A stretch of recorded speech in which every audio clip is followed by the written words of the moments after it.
Halo Sobat Alternativa, balik lagi di video kali ini kita akan bahas terkait dengan penggunaan tanda baca. Di video ini akan lebih fokusnya di dalam urgensi penggunaan tanda baca dalam suatu kalimat sampai di paragraf itu sendiri. Nah kalau kita lihat teman-teman di sini ada contoh kalimat yang dia itu tidak menggunakan tanda baca sampai spasi. Nah kalau kita baca kan jadi bingung ya, ini sebenarnya bacanya gimana nih? Ini konsepnya gimana gitu kan? Nah jadi inilah yang nanti akan kita bahas teman-teman.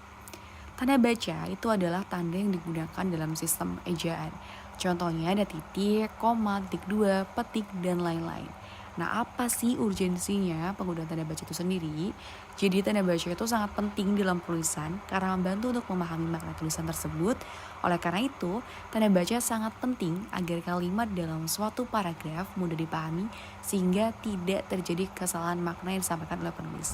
Tanda baca ini berperan untuk menunjukkan struktur dan organisasi suatu tulisan dan juga intonasi serta jeda yang dapat diambil sewaktu pembacaan, teman-teman. Nah, di sini teman-teman ada fungsi dari tanda baca itu sendiri. Yang pertama itu mengatur adanya jeda ketika kita membaca suatu kalimat. Jadi nggak ngos-ngosan nih kayak gitu. Lanjut, mengatur intonasi dalam pembacaan suatu kalimat. Jadi penting banget adanya intonasi dalam pembacaan. Yang ketiga, dia tuh memberikan penegasan dalam kalimat. Contohnya itu seperti kalimat tanya, kalimat perintah, dan lain sebagainya.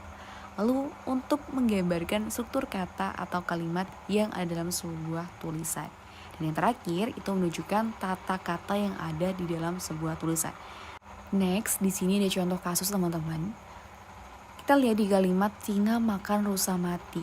Nah, ini kalau dia tidak menggunakan tanda baca sama sekali untuk memisahkan tiap itemnya, ini akan menjadi membingungkan atau bisa disebut sebagai multitafsir atau ambigu, teman-teman. Jadi pentingnya penggunaan tanda baca ini akan sangat terlihat ketika dalam suatu kalimat kita coba untuk pecah mana yang dia memang urgent menggunakan tanda baca.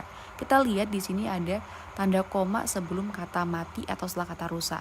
Nah, singa makan rusa mati. Maka setelah singa tuh makan rusa, abis itu dia tuh ternyata mati kayak gitu. Nah, kalau ya contoh yang kedua, singa makan rusa mati. Nah, ini yang berbeda teman-teman. Jadi singa itu makan, rusa mati. Ini ada dua kejadian yang berbeda seperti itu. Jadi inilah pentingnya penggunaan tanda baca.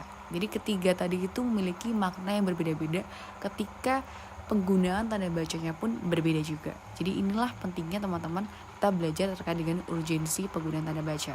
Nah teman-teman, kalian bisa cek penggunaan tanda baca yang sesuai dengan ejaan bahasa Indonesia yang baik dan benar itu ada di link ini. Teman-teman bisa coba untuk searching nanti. Nah sekarang kita menggunakan pedoman EYD 5 teman-teman. Jadi untuk teman-teman yang pengen belajar terkait dengan ejaan bahasa Indonesia yang baik dan benar itu kalian bisa cek di EYD 5. Nantinya teman-teman akan lihat terdapat 15 tanda baca di sana.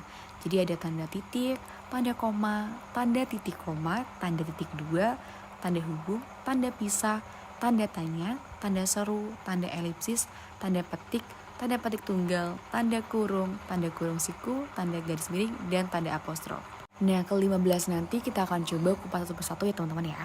Oke, segitu dulu video kali ini. See you di next video.